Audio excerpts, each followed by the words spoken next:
This is a Pod Dealers Network podcast. What is TWS podcast, episode, whatever, who cares at this point? Bar. The rants of the vindicated. It's my podcast and I do what I want to. People, listen. Word, is it still live? It's not working for me, Rich. We're going to keep going. I know I changed my voice at work. Bars on the radio. What is TWS podcast? Ready. I feel like the answer's Staring at my watch and I'm feeling so new school. Suicide attempts, how many tries to take? They ain't ready. Okay.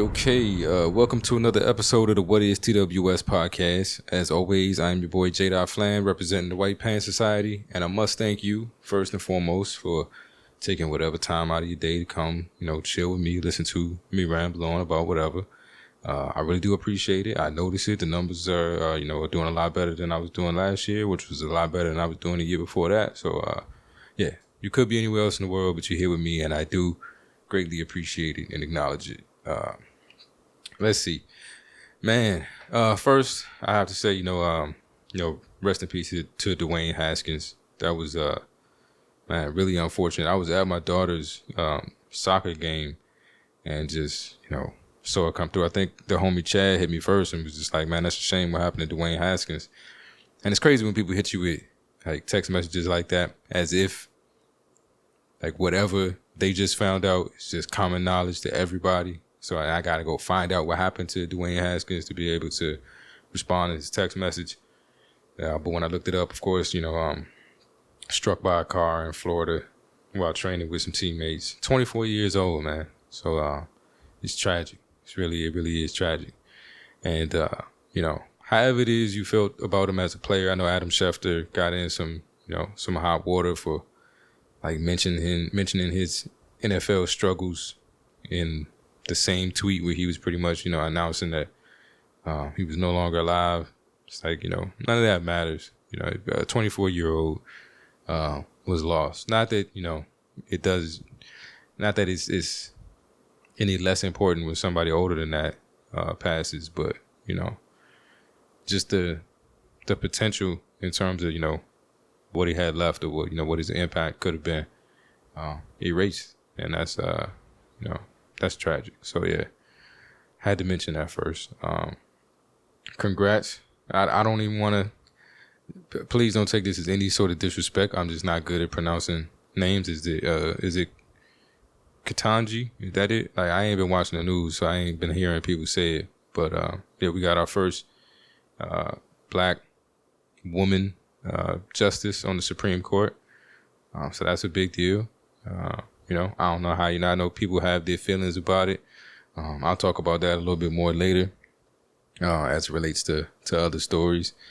But one way or another, it's a moment in history. However you feel about it, it's a moment in history.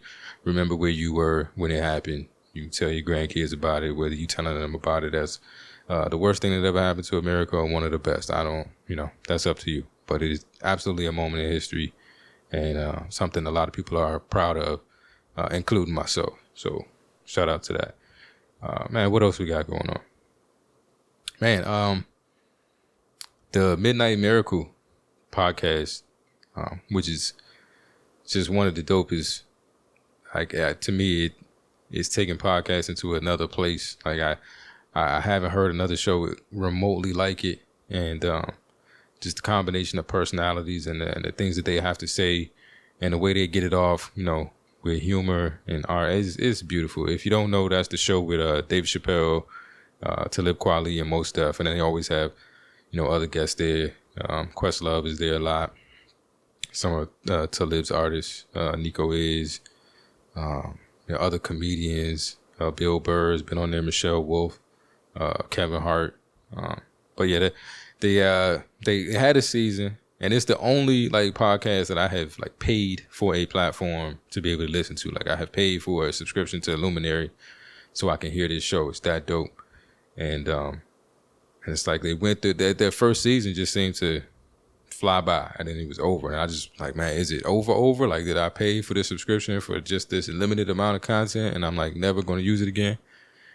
Talib's show is on there too, which I should probably He does. He drops a lot of his stuff on YouTube as well, and I'd rather watch those interviews. I would love to watch the footage from the Midnight Miracle sessions, but yeah, Talib's show I pretty much will catch on YouTube or whatever if I can, rather than Luminary. So the only thing keeping me on Luminary is the Midnight Miracle. But they dropped an episode recently, and it was a very special episode because it was basically to announce that we are getting the second Black Star album on May 3rd. I forget the name of it. I ain't even gonna try. I forget the name of it. It's a Black Star album. Who cares what the name of it is? Completely produced by Madlib. I know they've debuted at least one track on the podcast. And I don't know how this is all working. I think it's gonna be released on Luminary to begin with. And then I guess we'll see where it goes from there. But they play some. I don't think that the rant from Yassine that they play was recorded for the Midnight Miracle podcast, because I'm pretty sure I heard him say the exact same stuff on Talib's show. But he goes on a rant. Basically, the hold up for the album has been, finding the appropriate way to release it, finding a way to get the art out where the artists feel at least, duly compensated. They don't feel like they, being cheated or bled, for their work. Most made, a couple metaphors, comparing the situation to like strippers and stuff. Like, even if, because I think as fans, we can from time to time feel like, not like we own an artist, but like the artist has some sort of obligation to us to, for our support. They're supposed to keep giving us content. Like, like we've supported you. We've helped you afford whatever lifestyle it is that you have. You owe us whatever. And he's just like, nah, it's not how it works. It's like a stripper in a strip club. Like, I don't care how much you tip me. Stop touching me. I don't like it. Like, it's a very relevant, I guess, comparison. But it's pretty. I think my favorite line from his rant is like talking about the Spotify, how the Spotify payouts, and he's like how each stream gets you a portion of a penny, and he's like, who the fuck looked at a penny and decided you could break it into parts? Like who? Like how insane is that? That you give somebody and you give the person essential to the product. Like you cannot produce the product. You cannot have this music without the musicians, but the musicians get a portion of a penny, every time their product is consumed. Like that's crazy when you really think about it. And I wish I didn't do Spotify. I think I don't do Spotify. I do Tidal, and only because I get it like at a discount or free from Sprint, T-Mobile. I wasn't choosing sides, nothing political behind that. I went with the most cost-effective option for me. I think before Sprint was giving away Tidal, they was giving away Spotify, and that's where I was. Whatever, I'm like, who had that joke? I don't know if it was. I think it was Dave Chappelle had that joke. It's like, I've drank Pepsi and Coke. They pretty much taste the same. But if you ask me today, I like Pepsi because they pay me more. So I mean, like that's basically what it is. I fuck with Tidal because I get it for free. But I wish I didn't have to, because I don't own, like, I feel like I don't own any of my music anymore. If I don't maintain these subscriptions, I lose access to, all the music I listened to since 2000, whatever, like years. Like, I remember having, fucking flip books full of CDs, and even when I was ripping CDs to my computer, and I had like 10,000 MP3s, I had this library of music that I owned and would own forever as long as I held on to those files or held on to those discs. And now, like, with these streaming services, I don't own shit. And it's like, if I don't pay the bill, or for whatever reason, I don't want to rock with you no more, or if the artist I like pulls their music off your platform, I'd lose access to it. And I don't like that. I don't like that. How you say it, like the chick from the meme. Whatever. But yeah. No, but we getting another Black Star album, and I'm very excited about that. May 3rd, I think it is. I will definitely be talking about it on the show. Yeah, this is gonna be a jam-packed little bit for me. Man, I think I'm taking Chef Elise out of town for like we getting a cabin or something out near a water park. And yeah, that's going to be a big trip for me coming up here in May. And then right after that, I'm going to the Black Pod Festival in Atlanta, like Memorial Day weekend. I haven't really traveled in more than 2 years. Just because I'm not a big traveler, and I depended on my ex-wife, for a lot. Like I was, during that time, it's like, I worked, I brought money in, I made decisions, in terms of like technology and, who was going to be our internet provider and what services we were going to stream and shit like that. Like I made those kind of decisions. And then basically everything else, like, my ex-wife would take care of it. We would stay planning the trip out of town. She would go look for the tickets, buy the tickets, get everything booked. I just had to pack my own shit and show up and help with the baby, that kind of stuff. So it's one of my first like ventures out as a grown ass 40-year-old that I'm planning on my own and buying my own plane tickets and figuring out lodging and all that good kind of stuff. But I'm looking forward to it. I think that's definitely a thing in my podcast journey that I'm missing is some of the networking. And I love that about like podcasting in general. Like to me, this is one of the few industries I've been a part of where like it doesn't feel like a competition. It never feels like we're competing for listeners. Like it feels like everybody believes that there's enough people out there for all of us, and that why can't they listen to your show and my show kind of things. There's a lot of collaboration, a lot of networking, and I'm just not particularly good at it because I don't like to talk. That might be shocking because I talk for 30 minutes, to myself every week, but I don't like to talk. I'm not a big social person, and so I think I'm missing that kind of that part of the show of like me working with other creators and doing more guest spots and stuff like that, and having more people on the show. I need to have guests, and it just don't happen because I don't make it happen. So yeah, looking forward to the Black Pod Festival in Atlanta. See if I can cut my teeth in terms of like networking with other people. Is that the phrase? Like I just be thinking this shit. Like it don't dawn on me till I get ready to say it that I'm not sure that that's the phrase. Like cut your teeth. Like that's the thing, right? People say that, right? I think people say that. We gonna say they say that and move on.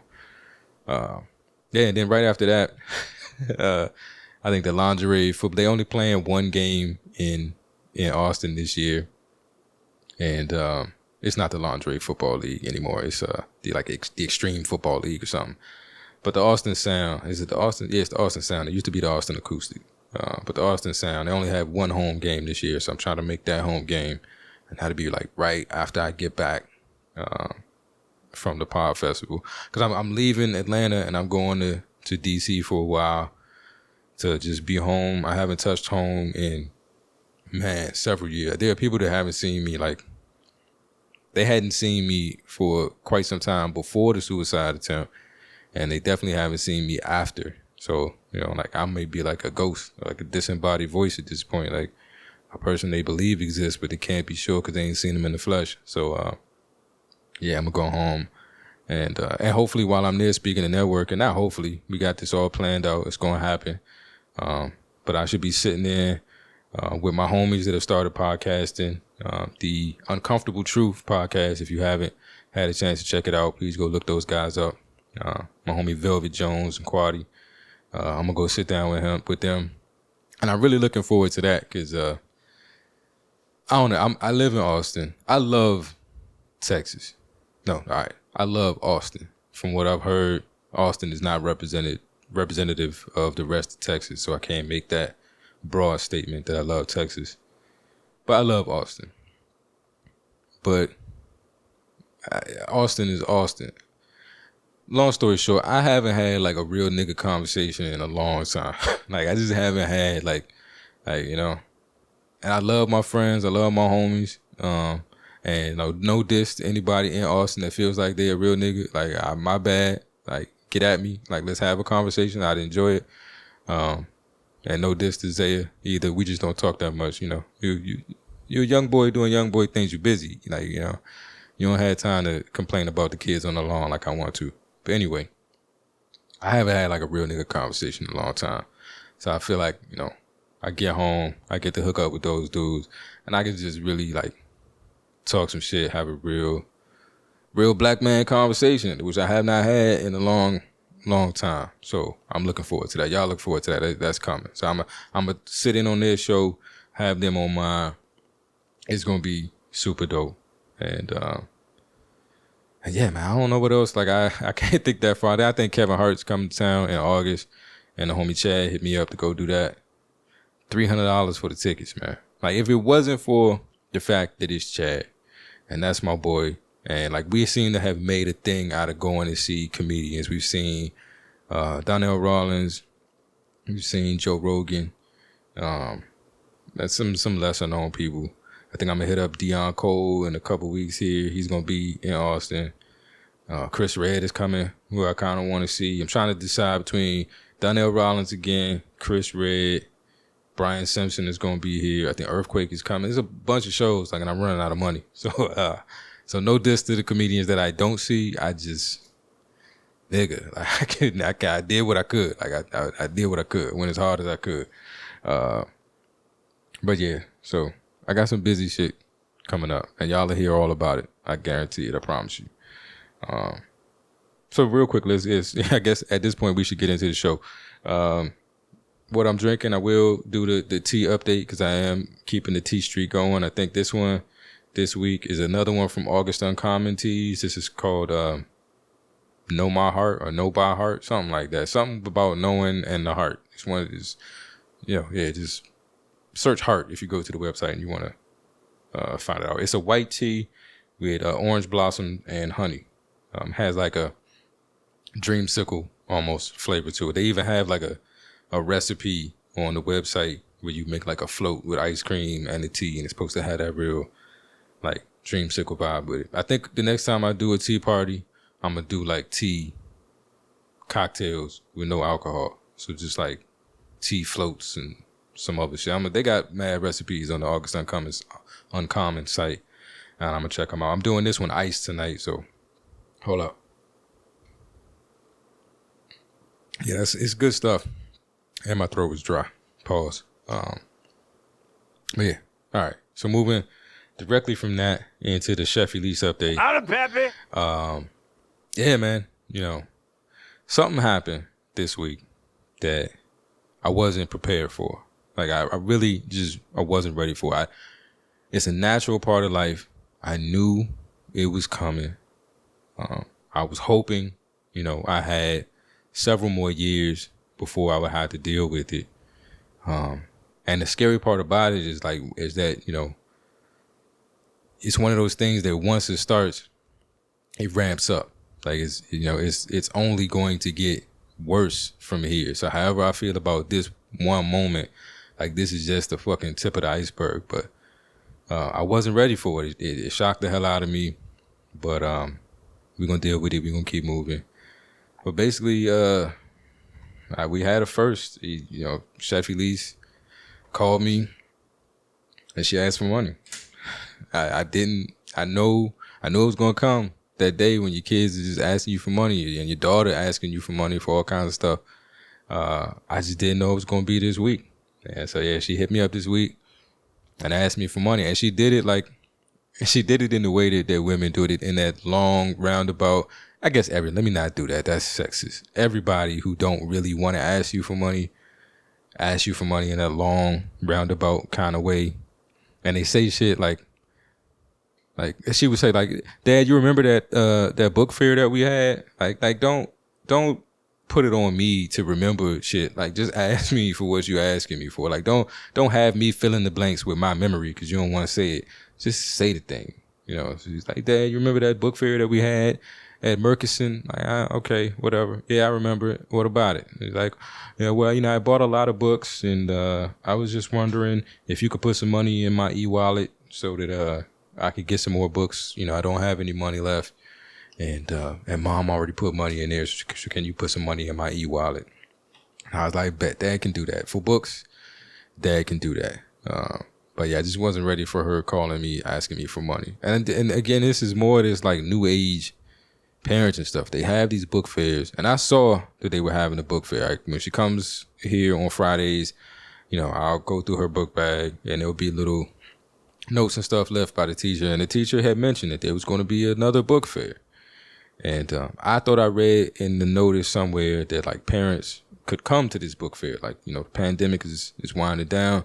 They're comfortable with us being on campus, so the parents could come. And so that was my plan, was just, show up, and buy her whatever she wanted.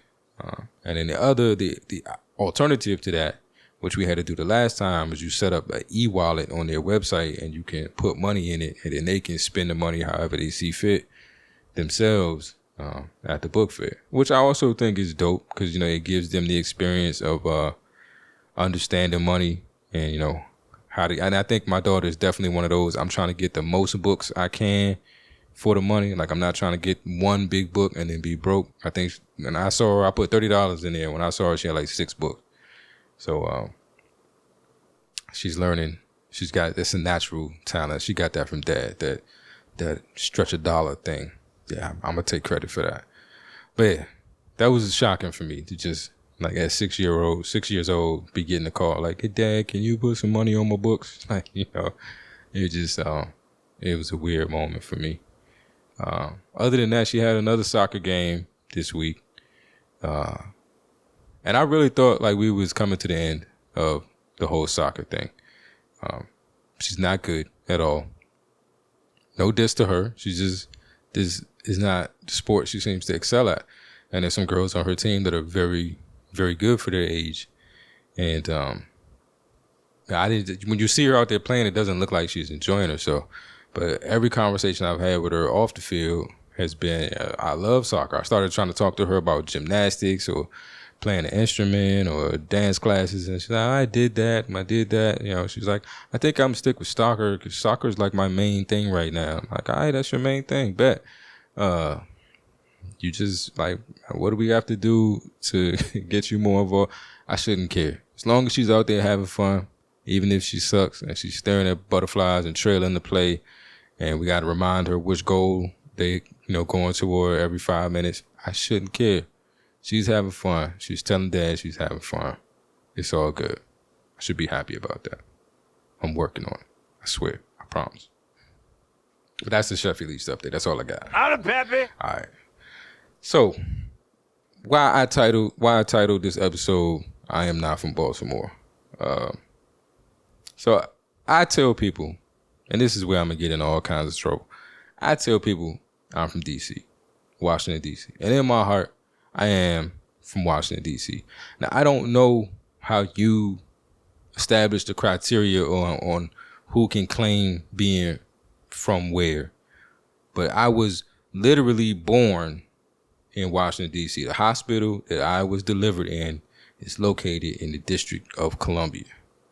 Now, with that being said, I don't know the statute of limitations on this thing, so hopefully I'm not getting moms in trouble. If they send you a bill, mama, just forward it to me. I'll take care of it.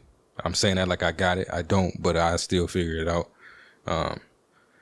But I was born in D.C., and I went, every school I attended was also in the District of Columbia. Elementary school, middle school, high school, all D.C. public schools. However, I lived in Maryland. I lived in the suburbs of D.C. in Maryland. You got to understand, like, D.C., if you're not from that area, so I'm saying this mostly for my Texas folks because they don't understand, like, how close everything is on the East Coast. But if you're not from that area, like, D.C. is a very small, 10 square mile city that's surrounded by states. So, Maryland is not I want to say it's a huge state, but living in Texas, no, it's not. But compared to DC, it is huge. And there's a lot of Maryland that's not really connected to DC. When you say the DMV, there's a whole lot of Maryland that's not included in that. I know that DMV stands for, DC, Maryland, and Virginia, but there's a lot of Virginia that's not DMV and there's a lot of Maryland. It's not DMV. So I tell people I'm from DC. One, because I was born there. I went to school there. When I moved out the house, I moved to the city. This is how close DC and Maryland are, just on a daily basis. I moved out of Maryland into DC. But then to go to work every day, I would walk to the subway station. Walking to the subway station, I had to cross back into Maryland to get on the train to ride back into DC to get to my job. So that's how close you can be, like, in Maryland, but really it's DC. Like, you know what I mean? I don't know. I'm from DC. I do not ever say I'm from Maryland, because what happens when you tell people you're from Maryland, they assume you're from Baltimore. And I'm not from Baltimore. I am not from Baltimore. This all started because I was sitting in a barber chair this week, and I don't know what he had on the TV. We were talking about something. And I think I was talking about, some people acting like they were scared of me or like they thought I was going to do something. And he made the comments like, oh, it's not like you back in Baltimore or nothing. And it didn't, like, I brushed that off because I ain't get what he was trying to say. I mean, I got what he was trying to say, but I ain't understand really how it connected to me. It was like maybe the wire is on or something. Like, I don't know. Something was on the TV. I don't know. And then we kept going. And eventually, I think I had to say, like, I'm from DC. And he was like, oh, man, you got a Baltimore accent. And that shit hurt. That hurt me to my heart. Like, you don't understand. Like, when the dude told me I had a Baltimore accent, like, I was offended. Because I'm not from Baltimore. I'm from DC. And it's in Baltimore. And if you in DC, Baltimore is another world. Like, it is a long ass drive. Like, we don't drive that far for shit. Like, like, that's a trip. You plan that. That's not like, oh shit, let's just go to Baltimore, or like there's a store you like and it happened to be in Baltimore. If there's a store you like and it happened to be in Baltimore, you just don't go to that store. But every, I don't know, 6 months or something like that. My homie and I would go out there for shows. Like, I've seen some dope hip hop shows in Baltimore, Slick Rick, Lil Brother, Mos Def. We would drive out there for that, but that was an event. It was planned out. We bought tickets. We know we was going up there. We know we was coming back. That was the thing. And we've literally, this has happened. Me and my homie, who are both, from the area, from the DMV, been there our whole lives, driving up to Baltimore for a show, stop at a gas station, to get gas, get something to drink, go on a little thing to get, drinks and stuff like that. And some dudes come in, and the dudes are having a conversation, and they locals, they having a conversation. They speaking Baltimore slang, they got Baltimore accents. And me and my homie is looking at each other like, are they speaking English? Do you understand anything that this? Because it was like they was speaking another language. I couldn't make out any of the words. If I was trying to eavesdrop, I wouldn't have understood the conversation at all. That's how different Baltimore is from the rest of Maryland, from DC. I don't know what it is. Like, I feel like I now have to start practice enunciating, because I'm doing something wrong if you hear my voice and you're like, oh, you from Baltimore. And my barber from Philly, so it's not like I feel like he's a Texan and has no idea what people from Baltimore or people from DC sound like. He from Philly. That's not far. He should have had, close interaction with both of these groups of people. And for him to be like, oh, you sound like you from Baltimore. Dog, I can't tell. I'm not from Baltimore. I just want to set that straight. I've said a lot of unpleasant things about Baltimore in my time, and trust me, I don't want no smoke with anybody from Baltimore, because it's real up there. It's real up there. I don't want no problems. I take it all back. I don't want to misclaim your city. Like, I don't want to misrep, where you from. That ain't where I'm from. And whatever I'm doing, like, I don't want to fuck that up and be somewhere and like feel like I'm false flagging or whatever it's called. Like, nah, because I'm not from Baltimore. I'm not from Baltimore.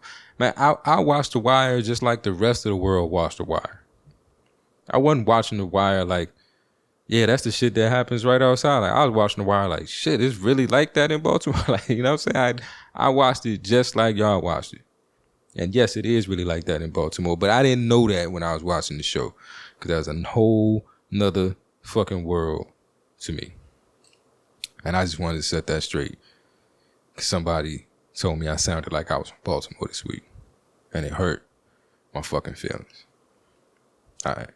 Speaking of Baltimore, speaking of The Wire, I every once in a while I try to like get into some pop culture shit so I don't feel so left out. And when people are talking about stuff on Twitter, like it don't go over my head and I have some idea what people are talking about. But I always seem to miss. Like did I miss the Top Boy wave? Like was there a moment when Top Boy was a thing to talk about and people was talking about it, and then now I'm late to the party and there ain't nobody talking about it no more, so it's not a thing? Or did just nobody catch on to am I the only person that watches that shit? Because it's fucking amazing. It's basically The Wire in London. Like, and it's fucking amazing. And it goes to what I'm telling you about, like how much of a different world Baltimore is from where I'm from. Is that if it wasn't for the accents in Top Boy, you could have told me that was Baltimore, and I'd be like, oh, okay, yeah, it makes sense. Like it looked the same to me. I don't know, I'm not from there, but yeah, Top Boy is dope. I guess I watched the 2 seasons that Netflix has just put out, and then now I'm going back and trying to catch the seasons that were made before Netflix picked it up. I guess Drake had something to do with that, bringing it to Netflix and getting the show started. And now I gotta wait for this season 3 to come out, which, you know. But I guess I don't know if I missed the wave. Y'all tell me, did I miss the wave, or did nobody watching the show? Can we talk about it? Can somebody like rewind and go back with me for a bit to chat about Top Boy? Because it's like I feel like I got nobody to talk to about it, and I'm just like I'm googling stuff, and I'll tell you this. Working for some of the places, like I don't work in the public sector, but I work like public sector adjacent. So not quite government, but pretty close to government.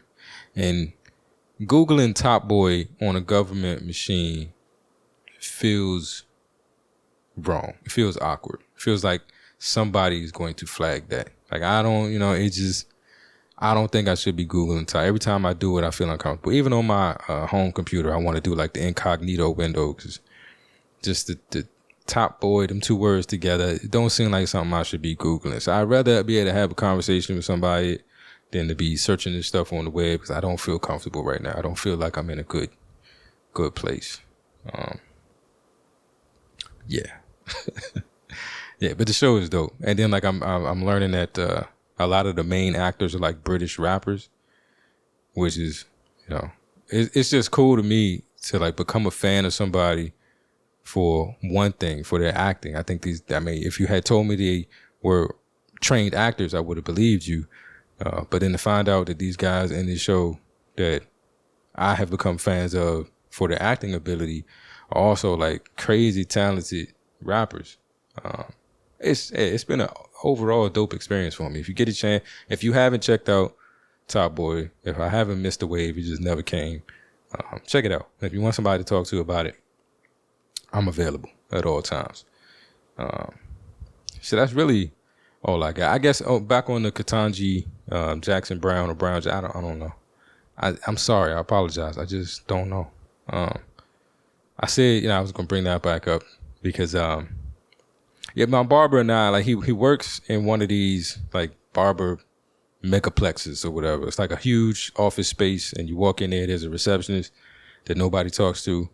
And then you just like walk back to the office that your barber works in. And so, it's a one-man shop. You walk in there, close the door behind you. So you get to have, like barbershop conversations are pretty out there to begin with. But then when it's just one-on-one, you and one other dude, like the conversations can get, I think a little more personal, a little more in-depth. And, I think I've gone in there a couple times. I think I went in there and he had like the confirmation hearings on. And so we were having a little conversation, and you find stuff out about people that you never intended to find out. Like, I don't need to know my barber's political beliefs. I don't want that to become a part of whether or not I go to this barber or not. Like, I just don't want to have those conversations. I think he cuts my hair well. I appreciate him. Most of our conversations are dope. I'm uncomfortable sometimes when we start talking about the political stuff because I just shut up because the last thing I want to do is disagree with you on something that means that is very important to you, on a very important issue with you while you are cutting my hair. I don't want to do that.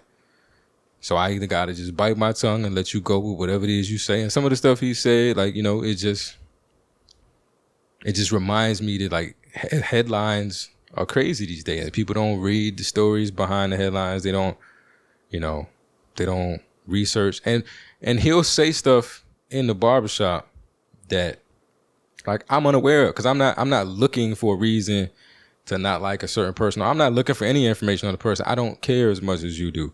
I say, he'll say something, and I'm like, that don't sound like, of what I know of this person, that don't sound like, something I would think they'd ever be involved in. But I don't know enough to refute it, So I'm just gonna sit here and just let you have that and smile and nod. It sounds like bullshit to me, but we don't need to have that conversation right now.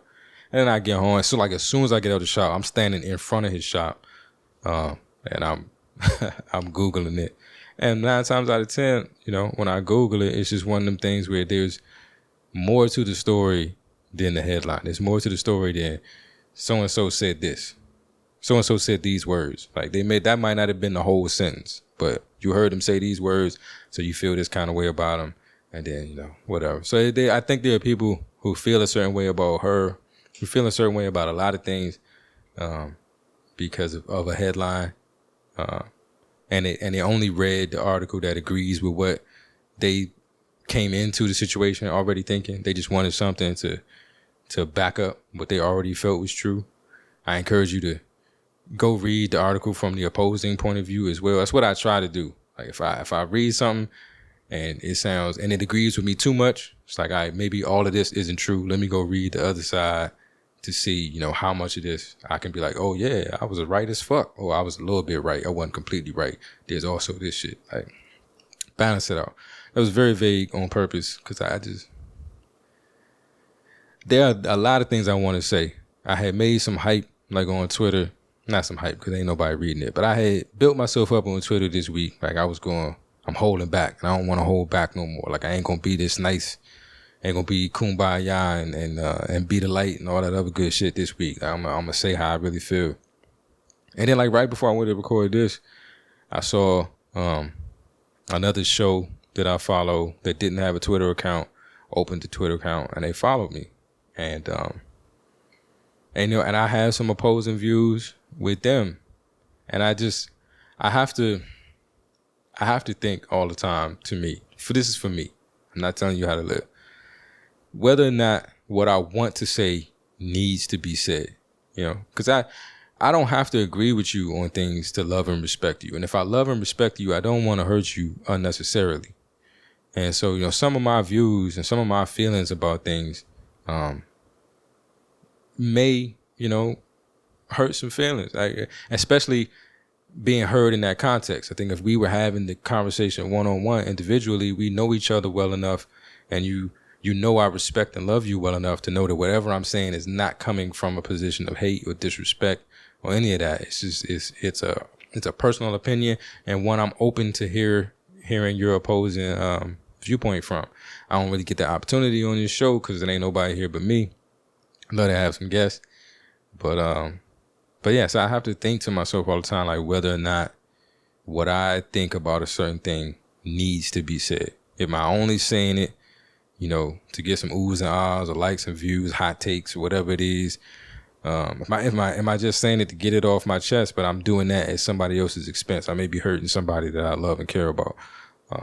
So yeah, as much as I be wanting to say some real reckless shit, like, until it feels like it's necessary, until it feels like it's needed, until I feel like I have a point of view that hasn't been expressed or it would benefit somebody to hear, I'm gonna eat it, because because they, you know, I don't want to hurt people that I care about, and I feel like I could, and I don't want to do that. I don't know where that came from, but you know, it's part of the show. This shit is definitely unscripted. Definitely unscripted this week. Calls to action. As always, the homie Zaya Fitness. One of these days, we're going to have a real nigga conversation.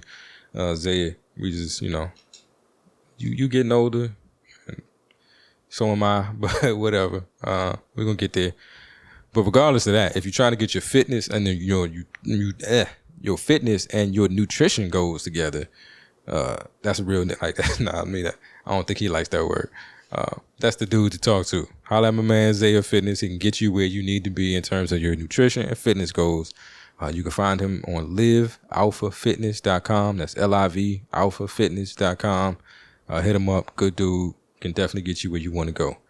Then, as always, I got my merch at the whatistws.com/store. You can get all your what is TWS merch. We're going to make it through this. Right now, I think I still am doing the hoodie season 20% off coupon sale. So you can use coupon code hoodie season, HOODIESZN, to get yours 20% off. But that's mostly for, you know, hoodies and sweatshirts, outerwear, long sleeves, stuff like that. Summer algorithm is coming. So t-shirts are going to be on sale real soon. Hopefully dropping some new designs. Keep your eye out for that. But yeah, help me take Chef Elise to Disney World or some shit like that. I really want to buy a house. And the house I saw is $1.4 million. And doing the research, I need to make $240,000 a year to realistically afford a $1.4 million house.